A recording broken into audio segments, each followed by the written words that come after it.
So we had Monday off, and then as you guys know, it's dead week. So everybody's kind of getting ready for the end of the year, finals next week, papers, assignments. So all that stuff is going into this. But we've had pretty good weather. We played a lot of competitive situational games, offensively, defensively, Tuesday, Wednesday. Today, Thursday, is going to be like the shorter day, and it'll be more like a normal practice. Tuesday, we focused on one pitcher from Tennessee. Wednesday, we focused on the other pitcher. So all the drills in the cages and outside were dedicated to the one kid. The next day was dedicated to the other kid. Instead of mixing them together, because we did have 3 practices, that's how we did it. Of course, and on Tuesday, you guys had the Crimson Choice Awards. You were honored Coach of the Year for women's sports. What was that award like to you? Oh, that was awesome. And, you know, SAC did a hell of a job this year, and Life Skills, everybody over there. I think it was the best one yet.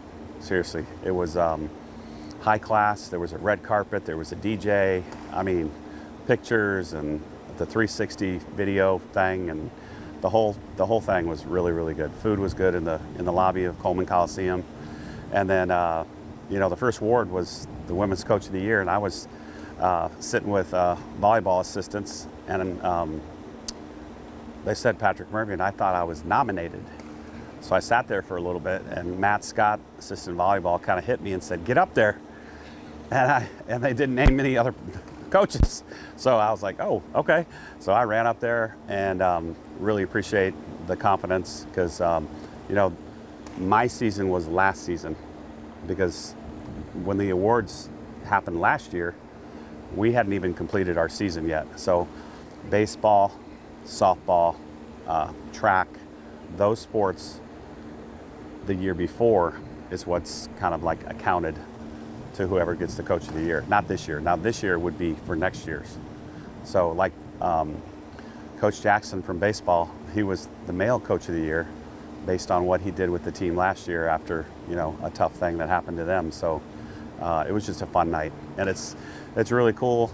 You know, I know a lot of athletes, and to see them all dressed up, and you know, it's really cool. Well, congratulations. And focusing on awards this year, Jocelyn Brisky has gotten SEC Co-Player of the Week for the second time in 3 weeks. Just talk about her growth from fall ball until now. Well, she's, you know, she overcame an injury about the 3rd week of the season, and that bugged her for a little bit, and probably the first time in her career that she's had to deal with something that slowed her down. So number one, mentally, she handled it really well.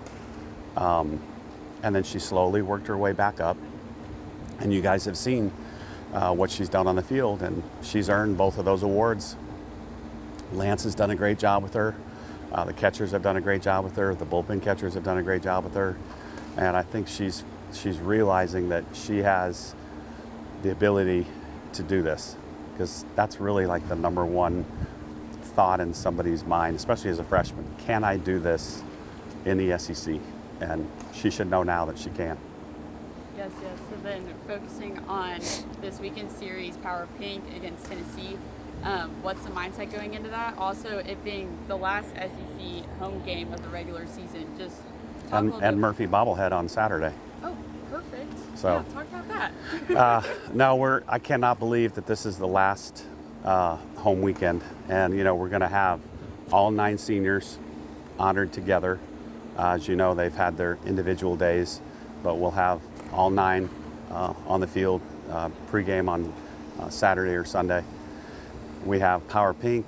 We have obviously a really good opponent in Tennessee, who's in the top 5, and all of that together is just going to be a crazy weekend. And I believe baseball's out of town, so I'm hoping that we can have 4,400 at each game and just fill this place up and make a lot of noise. And the team has always had a growth mindset, and they continue to do that. So they know that they're not where they're going to be in the 3rd week, the 4th week of May. And it's a credit to them, their attitudes, their work ethic, because they've continued to work hard.